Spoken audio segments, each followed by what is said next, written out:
Monsieur le Président, bonjour. Доброго дня. Bonjour. Merci d'être là. La situation dit tout. Tout à l'heure, vos officiers ont vérifié qu'il n'y avait pas de radioactivité. Tout est fait pour que l'endroit où vous êtes, personne ne puisse le repérer par des ondes. Quel est votre état d'esprit après bientôt 10 mois de la guerre? Mon état d'esprit est tout à fait bon. Je crois que tout le monde connaît les couleurs de la maison qui nous abrite. C'est la maison des chimères où nous recevons nos hôtes de marque. Donc, soyez les bienvenus. Il y a ce moment extraordinaire le 25 février quand vous faites cette vidéo en disant « Président toute », le président est là et que vous restez, mais 10 mois ont passé. Est-ce qu'il y a le risque de l'usure ? Non, ce n'est pas possible. Je me sens très bien. Et comme tous les Ukrainiens, comme chaque citoyen de ce pays, je ne peux pas me permettre de moments de lassitude. Ce sont les Ukrainiens qui me donnent l'énergie, leur manière de faire face à cette terreur. De quelque métier qu'ils soient, des professeurs aux électriciens, des militaires aux paysans, tous font leur travail au quotidien. Les volontaires sont toujours mobilisés au nom de notre patrie, de la liberté de celle-ci. Donc, comme ils sont infatigables, je dois être un exemple. Je n'ai pas le droit d'être fatigué. Les Russes mènent une nouvelle forme de guerre contre vous en détruisant les infrastructures. Est-ce que vous voyez le risque d'une rupture majeure? Par exemple, évacuer une ville, Odessa, voire Kiev?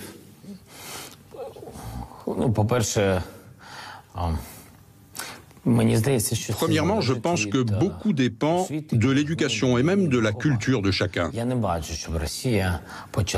Pour moi, la Russie n'a pas commencé une nouvelle forme de guerre. Elle fait ce que faisait le régime fasciste sous Hitler. Frapper l'Europe, y compris l'Ukraine, frapper les infrastructures. Souvenez-vous des bombardements que la Grande-Bretagne a subis comme d'autres pays. Donc tout ça, on l'a déjà connu dans l'histoire.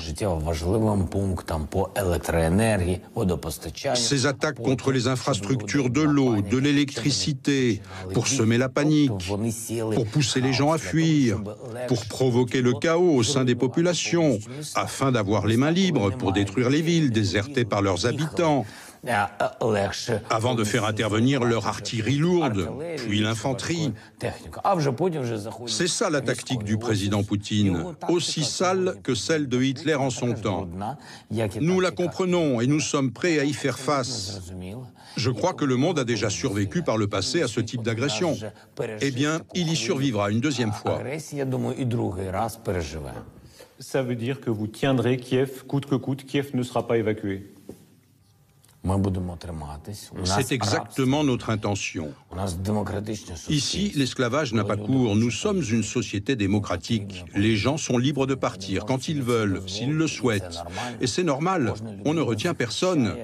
Mais chacun, comme je vous l'ai dit, reste déterminé à défendre sa patrie, sa famille, même si on peut avoir différents cas de figure. Parfois, des gens ont besoin de partir. Et le rôle de l'État est de leur donner cette possibilité d'être évacués. Mais je vous le dis avec force, si la ville est désertée, elle sera beaucoup plus facile à prendre pour l'ennemi. Je me réfère là à l'histoire récente ou plus ancienne. Toutes les villes du Donbass qui ont été détruites ont d'abord été vidées de leurs habitants, qui ont été obligés de partir du fait de la violence folle des attaques. Et c'est à la suite de ça que ces villes ont été occupées. Quel type d'arme peut empêcher les drones iraniens? Est-ce qu'il y a un type d'arme que vous n'avez pas encore qui pourrait aider à ça? Les systèmes de défense anti-aériens, antimissiles aussi. Par exemple, avec la République française, avec mon collègue Emmanuel Macron, nous sommes en train de convenir de la fourniture de systèmes Crotale. Je le remercie pour ça. Je ne sais pas exactement comment ça fonctionne sur le terrain, mais ces matériels n'ont pas encore été déployés. Les Américains, les Allemands nous envoient aussi leurs systèmes. Nous attendons une décision concernant la livraison du système franco-italien SAM-PT et d'autres systèmes de défense anti-aérien. Tout ça va nous être d'un grand secours pour contrer ces attaques. Différents pays se disent prêts à nous aider, à nous fournir du matériel. Nous attendons aussi des patriotes américains, ces batteries antimissiles à longue portée, qui vont accroître l'efficacité de notre défense.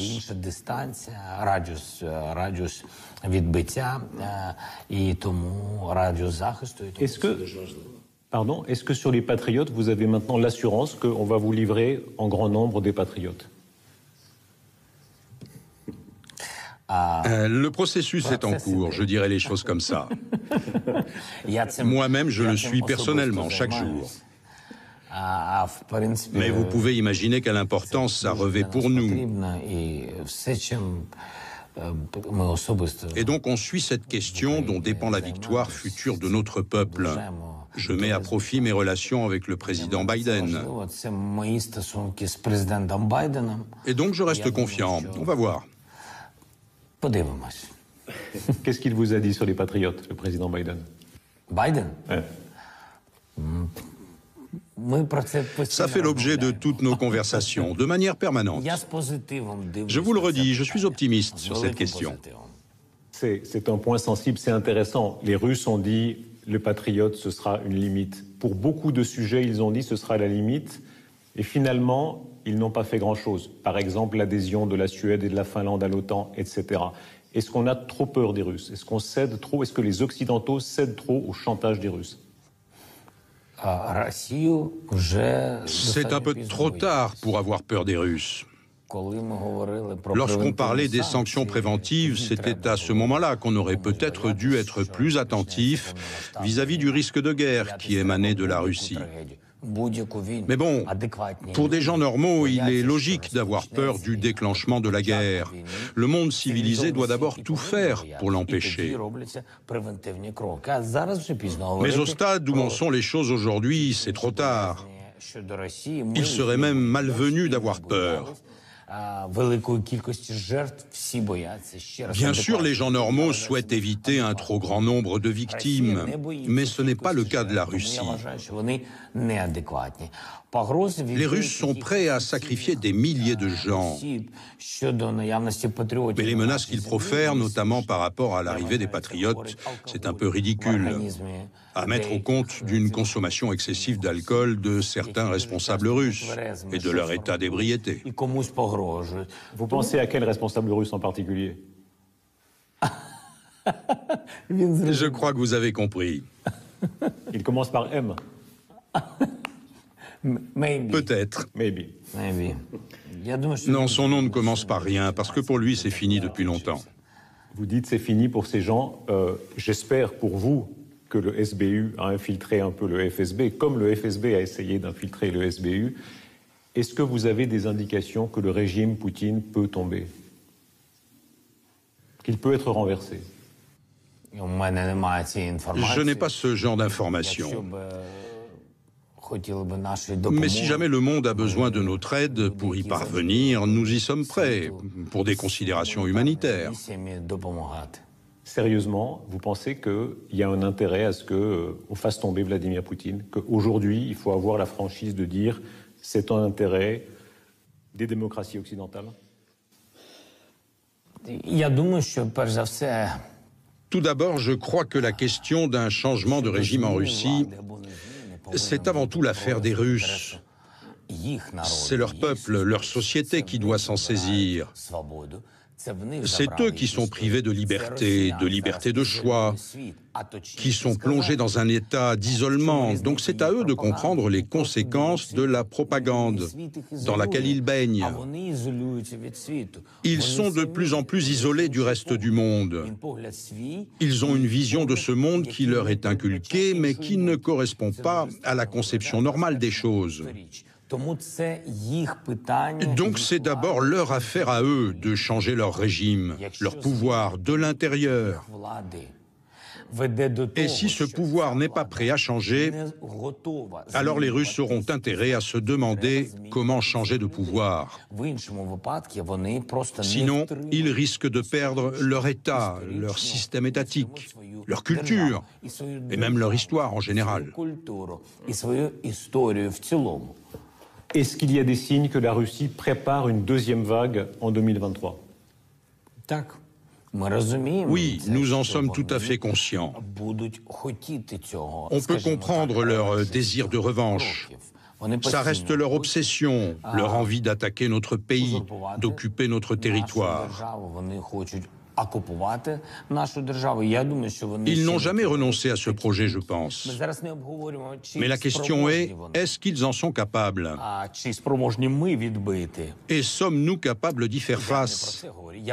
Mais leur souhait d'y parvenir, je suis sûr qu'il est toujours là, oui. Là où l'armée russe reflue, les accusations de crimes de guerre se multiplient. Est-ce que vous avez des informations nouvelles sur les déportations des enfants? Des milliers de personnes sont déportées. On a des chiffres impressionnants. On parle de 50 000 à 200 000 enfants dont on a le détail, les noms, les dates de naissance, etc. Pour les enfants, les chiffres se situent dans cette fourchette.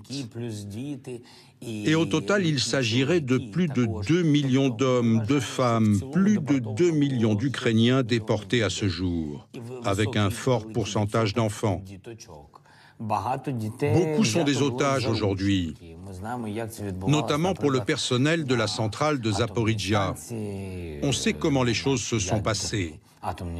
Dans la ville d'Energodar, tout le personnel technique, après l'occupation de la centrale, les Russes ont envoyé les enfants de ces familles de techniciens en disant que c'était pour les mettre à l'abri. Ils les ont envoyés quelque part et après ils ont dit aux parents, si vous souhaitez récupérer vos enfants, vous devez signer un contrat avec nous qui stipule que vous travaillez pour la Russie et que vous êtes prêts à échanger vos passeports ukrainiens contre des passeports russes.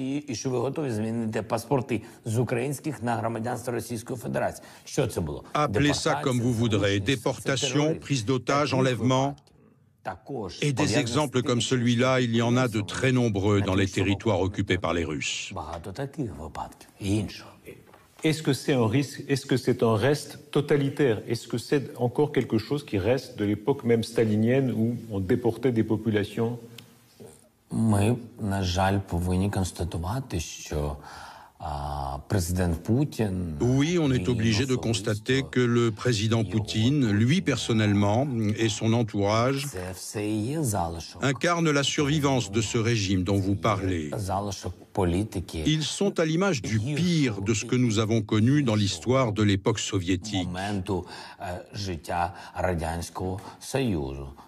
Cet autoritarisme, cette mise en esclavage, cette manière de distinguer les gens et les peuples en différentes catégories, comme si on n'avait pas tous la même valeur. C'est leur façon à eux de se comporter envers les populations, comme autrefois, oui. Comme sous la Rome antique, les patriciens et la plèbe. Ça me frappe beaucoup. Vous utilisez plusieurs fois ce terme d'esclave. Cette idée qu'il y a en Russie une forme presque de servage. Il y a ce grand écrivain soviétique Grossman qui dit ça. L'esprit de servage a continué chez les Russes. Est-ce que c'est ce que vous pensez? Malheureusement, oui, je peux vous le confirmer. Encore une fois, ce qui se passe en Russie, ce n'est pas mon souci principal. C'est à la société russe de faire ses choix, de définir le degré de liberté qu'elle souhaite défendre et faire vivre.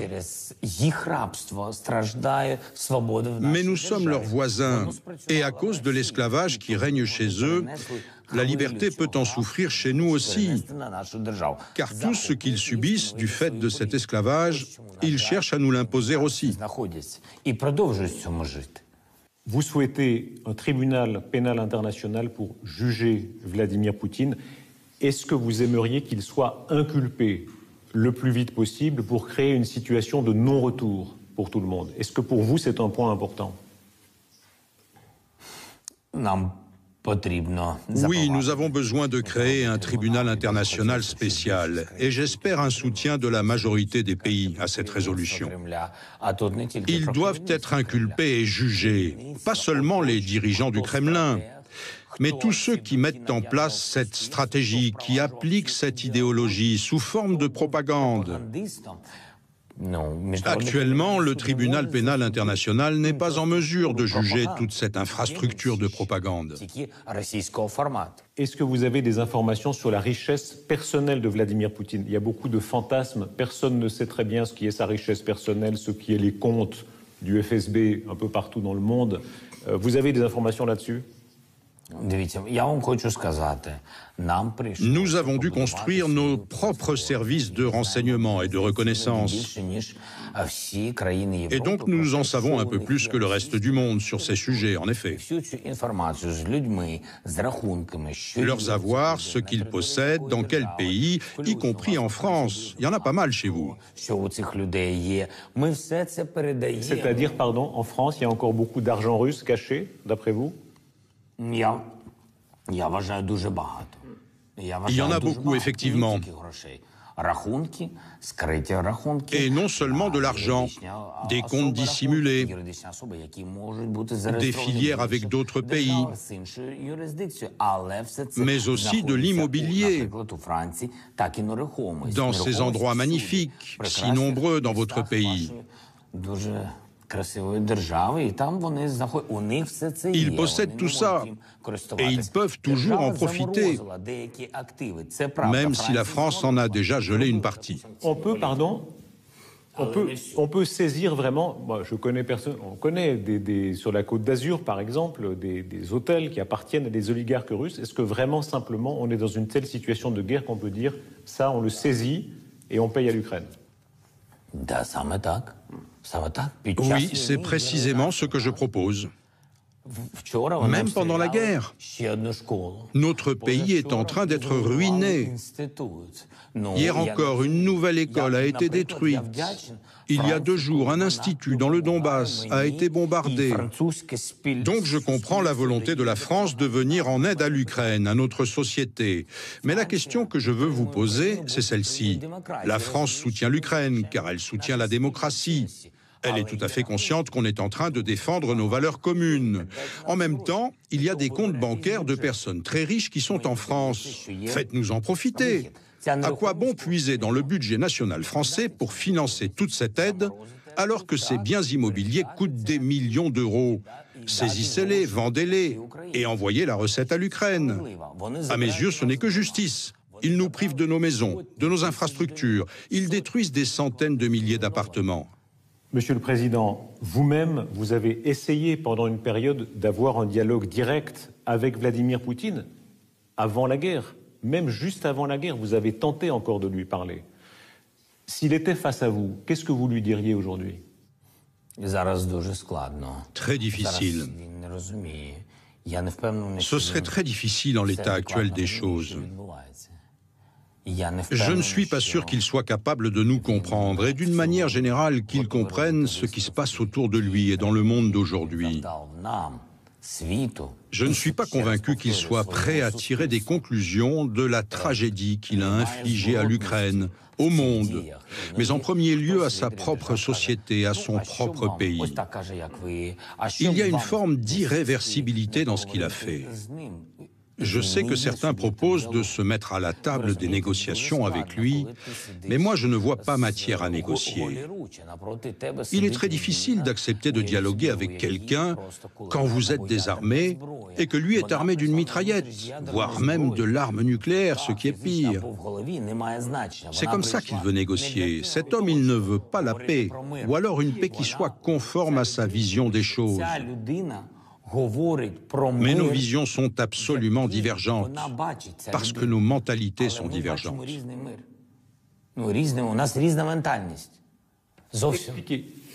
Expliquez-nous un moment historique. En 2019, c'est la seule fois où vous avez vu Vladimir Poutine à l'Élysée. Emmanuel Macron était là, Angela Merkel. Est-ce que c'est exact qu'à un moment donné, vous avez été seul dans une pièce, seul avec Vladimir Poutine? Oui, pendant un long moment même. Que voulez-vous savoir?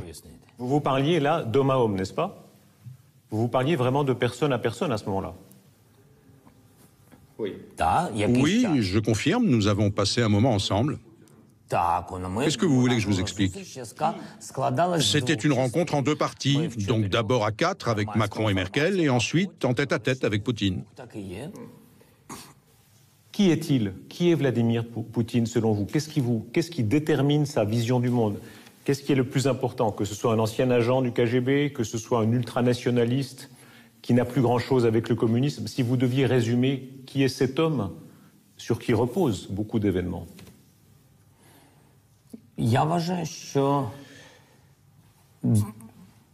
J'estime qu'il s'agit d'un homme ordinaire, avec des pouvoirs extraordinaires.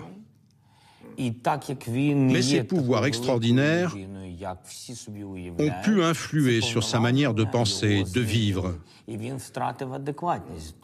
faut être un homme cultivé avec une vision du monde adéquate pour exercer le rôle qui lui a été attribué.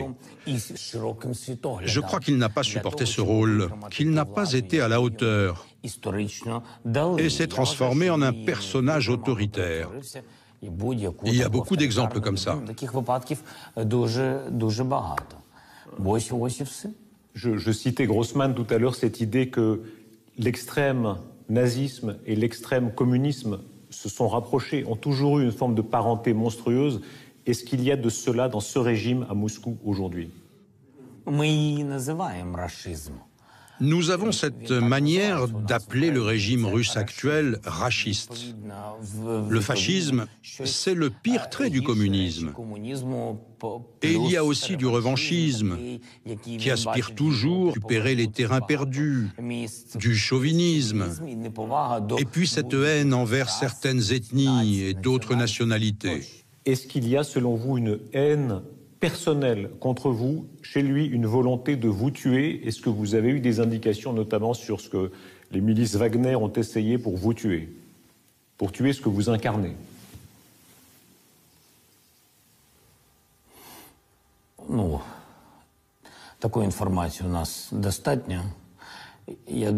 J'ai beaucoup d'informations de ce genre, oui, mais je ne crois pas qu'il faille en parler. Disons que je pense qu'il a une idée et une perception pas très positive de ma personnalité et de mon rôle comme président de l'Ukraine. Oui, ça c'est sûr, mais est-ce qu'il y a même une haine un peu personnelle? Notre consoeur du journal Le Monde rapporte que dans une discussion au téléphone avec Emmanuel Macron lui dit « Je vais aller à la salle de boxe » et il lui dit « Pense que tu cognes Zelensky », comme s'il avait n'est-ce pas, une fixation sur vous en particulier, personnelle.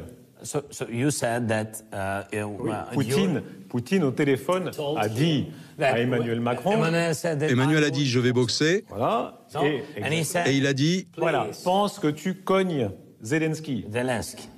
Rapporte Le Monde. Ma consoeur Ariane Chemin. Et qu'a répondu Emmanuel? Ça, je ne sais pas. Nous lui demanderons. Voilà, la question lui est posée. C'est très marrant. Mais c'est pas que marrant, pardon. Non, c'est pas que marrant, parce qu'il y a quand même le fait que vous soyez resté là, ce que vous incarnez, fait que votre disparition physique aurait évidemment un intérêt pour la Russie. Un homme, un vrai, quand il veut faire passer un message à quelqu'un, par exemple, comment dire,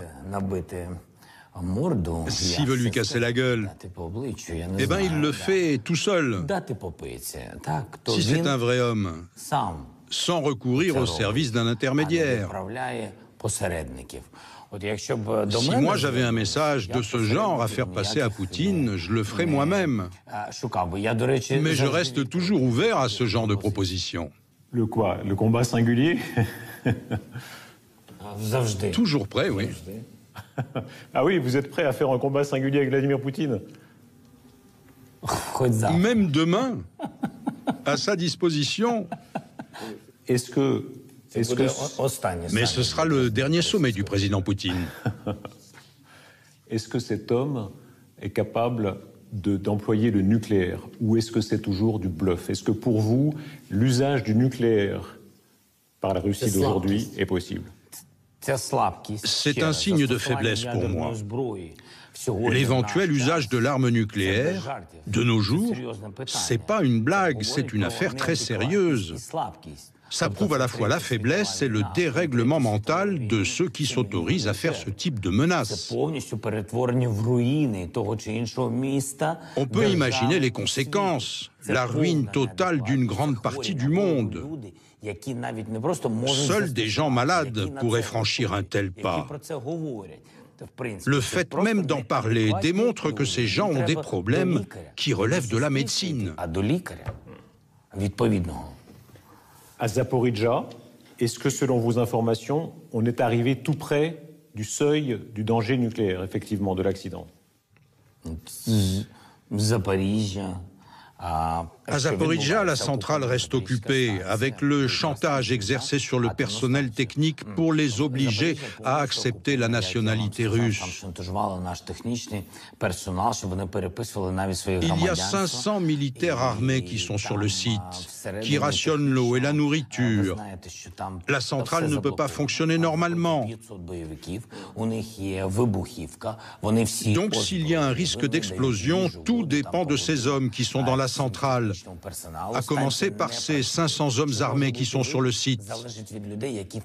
Tout dépend de ces 500 militaires. Je remercie d'ailleurs la France d'entretenir le dialogue avec l'AIEA. Mais ce que l'AIEA propose, je ne le crois pas possible. Ils veulent démilitariser sans vraiment démilitariser. Pour nous, la première chose à faire, c'est de faire sortir les 500 militaires russes du site et ensuite de rendre le contrôle de la centrale au personnel technique ukrainien. Les Français doivent savoir ce qui se passe. On a connu Tchernobyl. Il y avait un seul réacteur et tant de malheurs. Là, il s'agit de 6 réacteurs. La centrale de Zaporijjia produisait et exportait de l'énergie, y compris à destination des pays européens. Les Russes sont venus, ils ont tout bloqué, ils nous ont empêchés d'exporter notre énergie et ils ont réduit notre consommation interne. Mais c'est quoi cette opération militaire? C'est du terrorisme pur. Est-ce que la reconquête de la Crimée a commencé?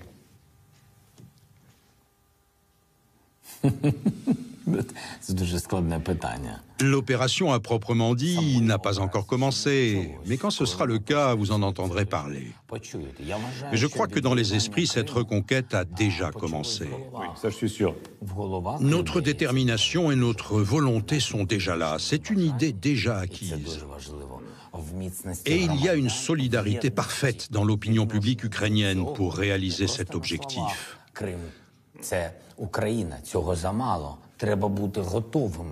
Il faut s'y préparer, être conscient que le combat sera dur, personne ne lâchera le morceau facilement, mais on est déterminé. Vous disiez en souriant qu'après la guerre, vous vous réjouissez d'aller vous baigner un jour dans la mer. Est-ce que votre premier bain de mer, ce sera dans les eaux de la Crimée?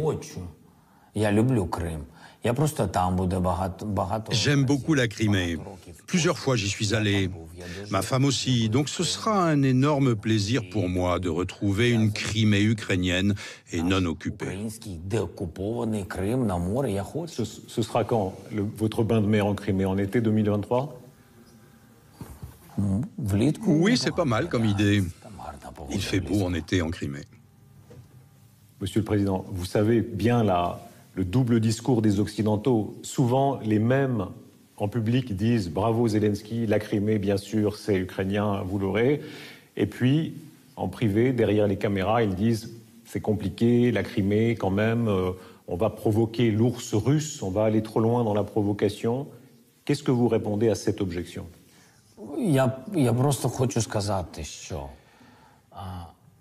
Si Poutine décide de recourir à l'arme nucléaire, ça ne dépendra pas de ma volonté de reprendre la Crimée, ni de celle des Ukrainiens. Il n'y aura pas de lien direct. Si Poutine a envie de recourir à l'arme nucléaire, il le fera. Il avait déjà fait la promesse à Merkel et à Macron de ne pas envahir l'Ukraine. Il l'avait assuré plusieurs fois. Il avait dit aussi qu'il était prêt à négocier sur le Donbass dans le cadre des accords de Minsk. Mais on ne peut pas faire confiance aux gens qui font des promesses et qui n'en font qu'à leur tête.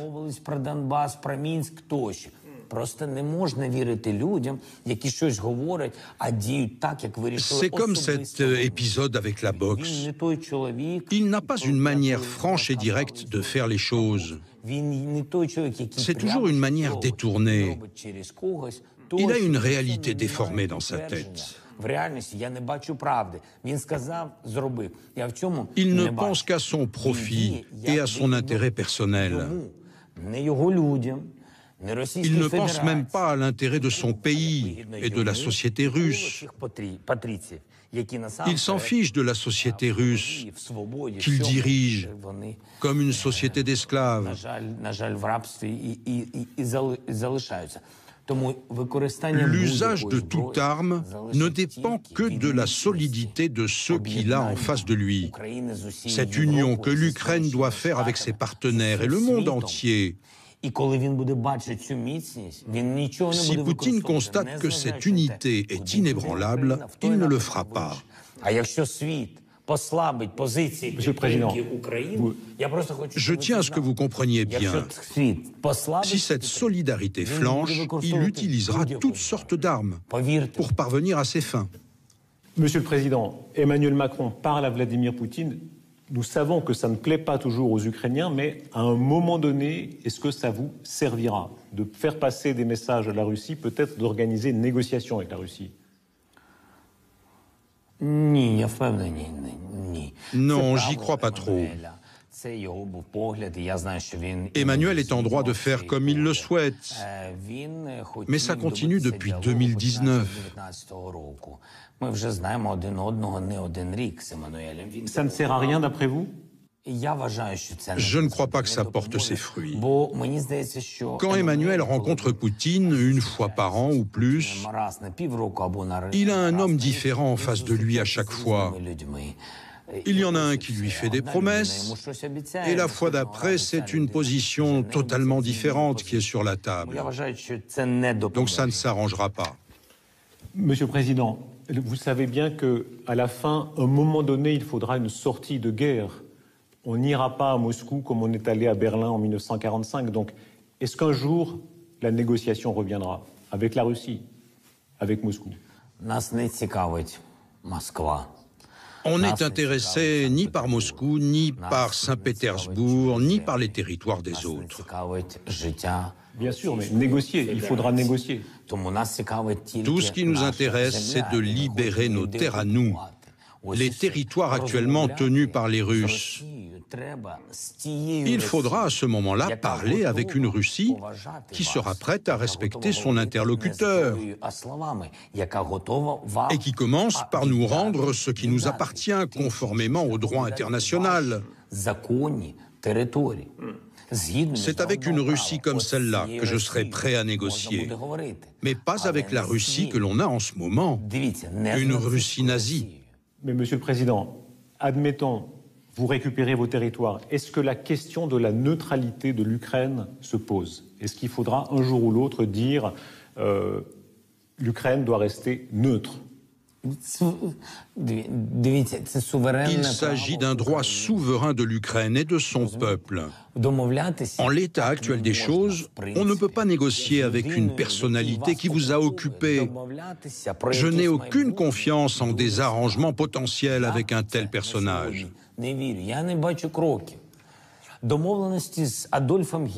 Avec Hitler, on a eu beau négocier, des nations entières ont souffert. Mais avec une Allemagne enfin débarrassée du nazisme, une Allemagne démocratique, le résultat a été bien différent. Le monde est heureux aujourd'hui d'avoir un tel pays. Avec la Russie, c'est pareil. Dès qu'elle est prête au respect de la démocratie, du droit et de la liberté, on est partant.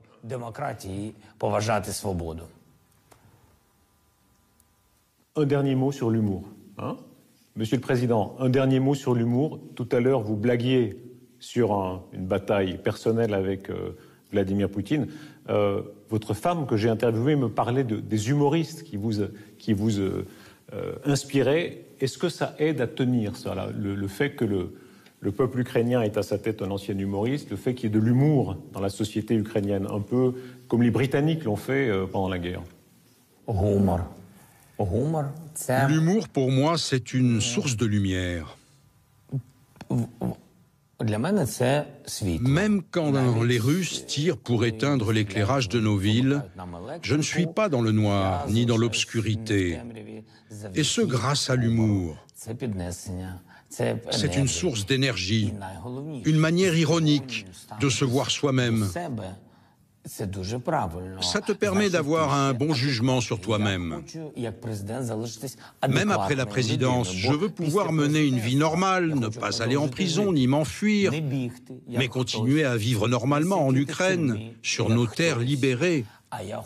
L'humour aide beaucoup à rester soi-même.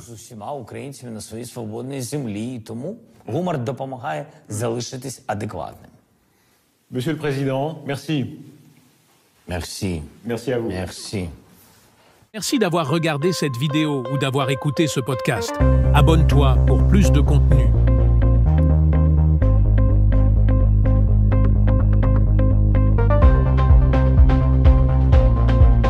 Merci d'avoir regardé cette vidéo ou d'avoir écouté ce podcast. Abonne-toi pour plus de contenu.